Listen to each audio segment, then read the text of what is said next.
guys, this is Dr. Paul. Thank you very much. Today I want to talk a few minutes about COPD. As you know, COPD is made up of two things: chronic bronchitis and emphysema. Chronic bronchitis is characterized by productive sputum for 3 consecutive months in 2 consecutive years, whereas emphysema is characterized by destruction of lung tissue and enlargement of terminal bronchioles. This disease is more common between 30 and 40 years of age, and most commonly people get this disease in middle ages after prolonged heavy cigarette smoking.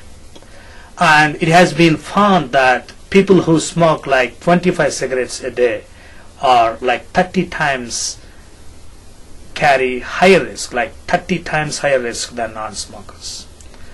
This is seen in all socioeconomic groups, but men and people of lower socioeconomic classes are particularly vulnerable to this disease. And why? One of the common assumptions is that the cigarette smoking is very, very high in these groups. And also add air pollution we have in cities, and that is also adding up to this problem. And some people are exposed to passive smoking. So even people who are exposed to passive smoking, they carry the risk of this problem. And people exposed to particulate air pollution, they also have a higher risk, especially people who live in urban areas. They carry a high risk of developing COPD. Now, COPD is an inflammatory damage because of the exposure to stimuli. You see, the smoke from cigarettes, it acts as an inflammatory agent, and also there is a genetic predisposition for this kind of damage because of things like alpha-1 protease inhibitor deficiency. One antitrypsin deficiency, it causes panlobular emphysema, and in approximately 1% of patients with COPD. It's an autosomal recessive condition. So non-smokers with emphysema at an young age is the characteristic presentation of alpha-1 antitrypsin deficiency. Now, clinical findings. COPD includes both chronic bronchitis and emphysema. Chronic bronchitis, productive cough, sputum production for at least 3 months for 2 consecutive years.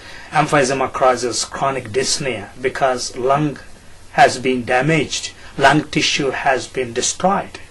And COPD is a more serious disease than asthma, because in asthma you can actually use bronchodilators and help these patients out, and it is a reversible phenomenon. But COPD is irreversible damage. You can only give some support to these people. So COPD, when you see the patient in the diagnostic studies, you should always order a spirometry. You see, you should never diagnose a patient with COPD without doing pulmonary function testing. And you should always see how much FEV1 they have. And people with less than 80% predicted are supposed to be having some form of COPD. And also peak expiratory flow rate less than 350 is also characteristic feature of COPD. So those are the 2 important numbers. FEV1 less than 80% predicted. The major risk associated with an accelerated decline is FEV1 and cigarette smoking. If the people smoke and smoke and smoke their lungs out, they are going to die soon. And their FEV1, as it gets lower and lower, their time to death is actually decreasing. Now, coming to the treatment, number 1 is the smoking cessation. You should always encourage people to stop smoking, because in this kind of situation, our healthcare system is broke. We cannot afford people smoking because thousands of dollars, taxpayers' dollars, are being put on these people. And when PaO2 is less than 55 mm or oxygen saturation less than 88%, they have to go on oxygen therapy. That's long-term oxygen treatment, LT-OT. And LTOT has actually shown that longevity increases in these patients, especially PaO2 less than 55 mm.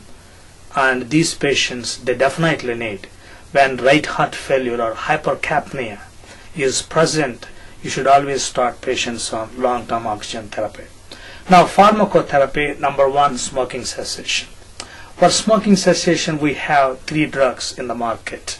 Number one, nicotine patch. Number two, bupropion, that is Wellbutrin. And number 3, varenicline, that is Chantix. So you can use these 3 medications, nicotine patch, bupropion, that is Wellbutrin, and Chantix, varenicline. You can use these 3 medications to encourage people to stop smoking. And if you are starting people on these medications, you should tell them the failure rate and success rate, and to try again and again until they achieve success. Now, bronchodilators, anticholinergics, especially like ipratropium bromide, is a drug of choice for patients with persistent symptoms of chronic bronchitis. Anticholinergic agents like tiotropium, ipratropium, they have side effects, but in the long term, they are very, very useful in controlling the COPD symptoms.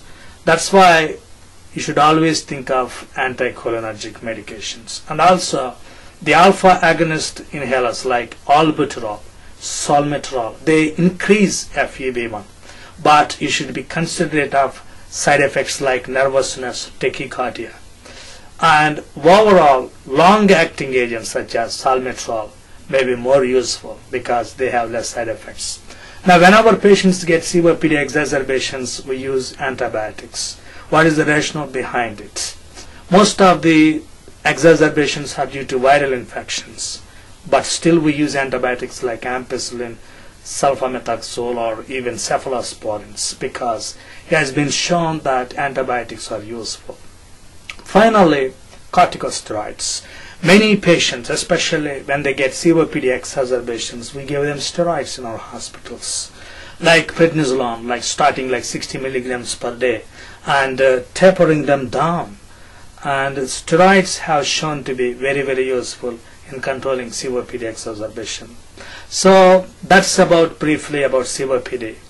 You see, there are 2 things, chronic bronchitis and emphysema, and also the diagnostic features. You should always do pulmonary function testing, and the symptoms and signs, production of sputum, breathlessness, those things, and fatigue, weakness, and finally the treatment specters. And as always, this is Dr. Paul. Thank you very much for watching us tonight. Visit us at www.usmlevideos.net. Thank you very much.